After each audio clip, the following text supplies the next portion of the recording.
Evet arkadaşlar, size bugün SSD upgrade'i nasıl yapılır onu göstereceğim. Evet, C500 bu cihaz arkadaşlar. Basit bir cihaz arkadaşlar. Ben Casper'ları bu yüzden seviyorum. Kasaları falan güzel oluyor. Menteşeleri biraz daha dayanıklı oluyor diğer cihazlardan. Nasıl upgrade yapacağız arkadaşlar? Bildiğiniz gibi upgrade için altta bir kapağımız var. Onu sökeceğiz ve söktükten sonra takacağız ve işlemimiz bitecek. Şöyle göstereyim ben size. Şöyle cihazımız bu. Şöyle içini de açalım. Oradan da görün. Casper C500. Şöyle temiz bir cihaz arkadaşlar. Türkiye'de satılan cihazlardan bir tanesi. Ses hoparlörleri falan burada. Klavyesi güzel, temiz, kullanışlı bir cihaz. Şuradan görebilirsiniz. Casper Nirvana C500. Buradan da görebilirsiniz. Bu cihaz i5 bir bilgisayar arkadaşlar. Bir de tabii iris sistem bir ekranı var. Ekran kartı var. Güzel bir cihaz. Dönelim sökme işini arkadaşlar. Nasıl yapacağız peki? Şöyle yapacağız. Şöyle ters çeviriyorum. Benim Casper'ların en çok sevdiğim özelliklerinden bir tanesi bu. Bu kapakla tüm her şeye ulaşabiliyorsunuz. Diğer bilgisayarlarda arkadaşlar tamamen sökmeniz gerekiyor. Bu da hem zaman hem de bu işlem sırasında kırılma ya da diğer sıkıntıların oluşma şeyi olabiliyor. Peki nasıl yapacağız? Şurada vidalar var bakın arkadaşlar.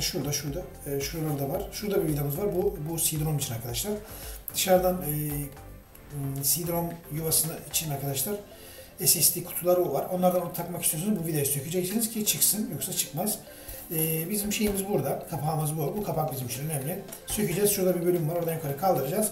Ondan sonra işlemimiz tamam. Ondan sonra yeni RAM'imizi takacağız. İşlemimiz bitecek. Şöyle açacağız arkadaşlar. Açtıktan sonra disk değişimini yapacağız. Disk bölümü burada. Zaten şuradan görünüyor. Hemen hemen belli oluyor. Bu alt kapağın altında sökeceğiz arkadaşlar. Söktükten sonra değişimi ben size göstereceğim. Şöyle önce şuradan başlayalım.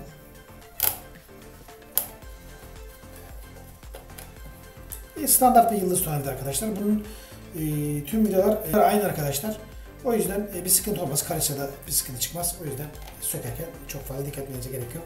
Tabii ki mümkün olduğu kadar vidaları sökmeden önce arkadaşlar pilimizi de çıkartalım. Ben çıkartmayı unuttum. Şimdi bunu da çıkartacağım. Bunun pili arkadaşlar bildiğiniz gibi vidalı. Pili sökmek için vidaları sökmeniz gerekiyor. Şurada bakın bir vidamız var pil için.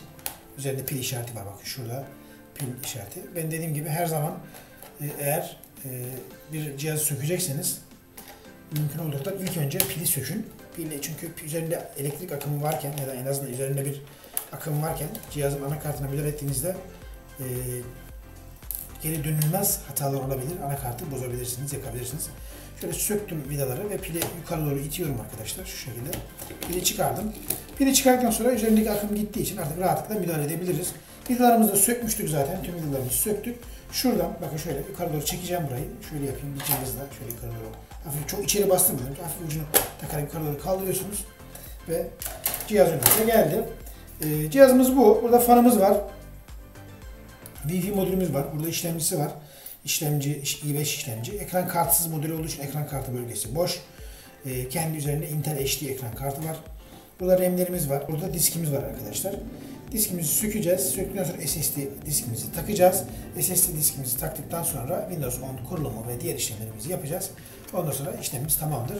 Şöyle pilimiz de şurada görünsün. Pilimizi de sökmüşüz zaten. Bu şekilde arkadaşlar basit bir cihaz. Burada klavye bağlantısı var gördüğünüz gibi. Burada Wi-Fi bağlantımız var. Fanımız burada dediğim gibi. Burada üst tuşlarla ilgili bir board. Şurada da nedir? Güç girişinin arkadaşlar kablosu var burada. Burada bir ekranın kablosu var. Ekrana giden bağlantı kablosu var. Bu şekilde arkadaşlar. Şimdi yapmamız gereken diskimizi çıkartacağız. Çıkardıktan sonra SSD diskimizi takacağız ve işlemimiz bitecek. Bir tane küçük SSD diskimiz var. Onu takacağım arkadaşlar. Onun için almıştık. Şurada A'data'nın bir tane küçük SSD'si var. Onu takacağız. Ondan sonra işlemimiz tamam olacak. Önce tabii ne yapacağız arkadaşlar? Önce yapmamız gereken şey şu. Bunu yerinden çıkartacağız. Nasıl çıkartacağız? Şöyle bakalım nasıl çıkartabiliriz.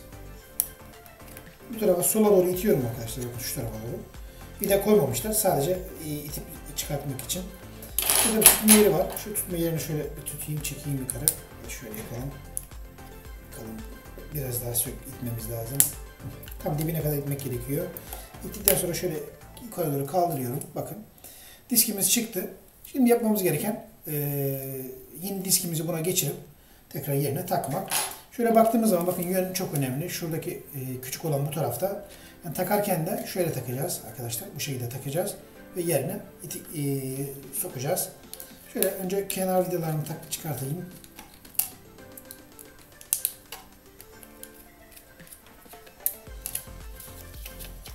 Kenar vidalarını takalım.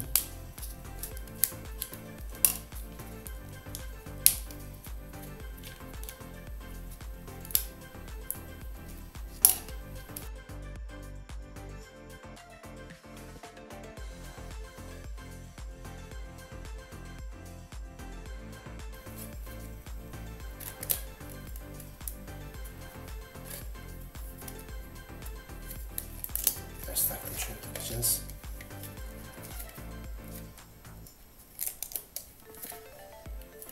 Şu delikleri de tam denk getireyim.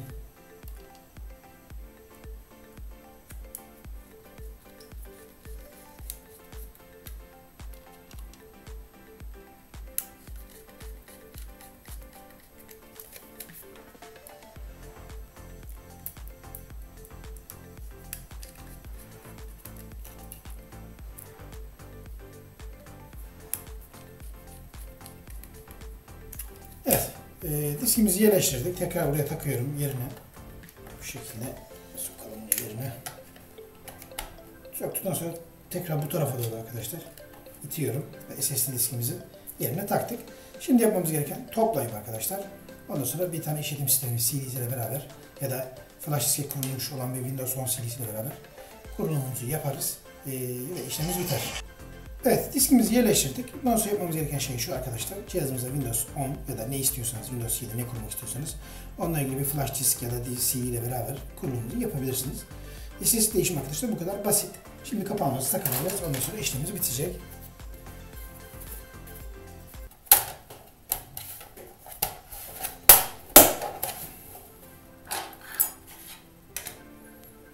Evet, kapağımızı kapattık arkadaşlar. Şimdi yapmamız gereken vidalarımızı vuracağız. Şöyle önce şuradaki vidaları takalım.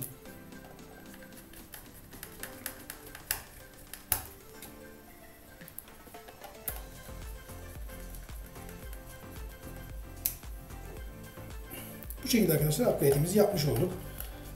Şöyle bakalım.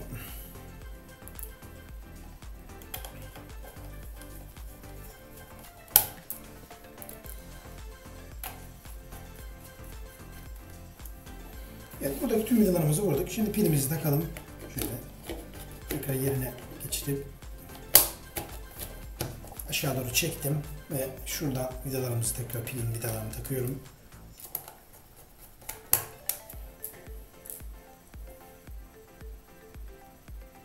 Bu şekilde arkadaşlar Nirvana C500'ün SSD upgrade'ini yaptık. Şimdi elinizde bulunan bir tane kurulum CD'siyle kurulumunu yapabilirsiniz. Gösterdiğim yere dikkat edersiniz arkadaşlar. Sorun çıkmadan siz de yapabilirsiniz. Basit bir işlem. Şöyle bir açayım cihazımızı, görelim tekrar durumunu. Tekrar şöyle bir çevireyim. Pil şarjı olmayabilir. Şu şarj kablosunu takayım.